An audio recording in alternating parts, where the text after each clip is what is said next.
बाजार की खोलाउदी ईश्वर की खोलाउनी है बाजार की खोलाउ से चंगलागा तौरता गनी अफब थबक कोइरदी फै फत्तब थबक कोइरदी उठोनगनी है बस आई ngasi हाइजनिगे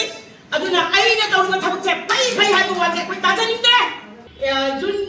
जुन 18 हैना मयामना फंक्शन पांथोकना तौरिबसे सी हिस्ट्री ओइना लेहौरबनी थान मेसे सिसु हुजिजिक अकोइ हिस्ट्री ओइना लेहौरगदमनी हिस्ट्री लेहौगदम मफम सिदा आइना तौरबा थबकसे अफबनी सिना अदुनी हाइबसे हाइबगी दरकार लेते बाजार सेक्शन खुदी मना खंगी हुजिक लूरब तांगनी करी लाकदब हाइसे अकोइ बाजार खुदी मना वाखन से थमोय से लैका बम खंगना लेलिबा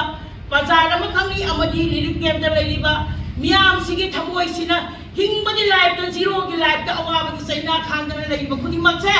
मणिपुर गवर्नमेंट कई तौबिगदे कई बिरगा फगदगे मोगी सेमिनार तुंगी मसा मसु मैम जी कमाइना सेमिगदे हाइबगी वाखलोन पुथोगा पुनमक्से अवाब पुनमसि कोंगना होनबिउ अदुदि नतदना आइना तौबना फै सि आइगी सि फत्रो फत्रो हाइबदो हिजम इराबोतो अदो ngasi अखोइना हिजम इराबोकी दमते निसिंगरिबसे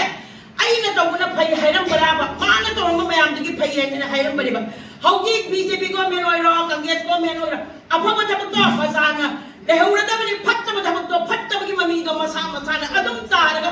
पुंसिगी कुआरोइदेबा मणिपुर की इतिहास तक कुआरो हैबसे गवर्नमेंट पाइरिबा इंडिया गवर्नमेंट अगर मणिपुर गवर्नमेंट अगर पाइरिबा खुदिमना खंबियो अखोइ बाजार की मई से सागलाबा बाजार की खोलाउदी ईश्वर की खोलाउनी है बाजार की खोलाउ से सागलाबा तौरता गनी अफब थबक कोइरदी फै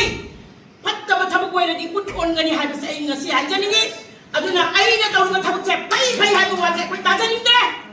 ताबद खांगबद वाले अफब ओइरो फत्तब ओइरो बाजार याम खुदिमक से खंगी है बस आई मणिपुर गवर्नमेंट मफन हाइजनी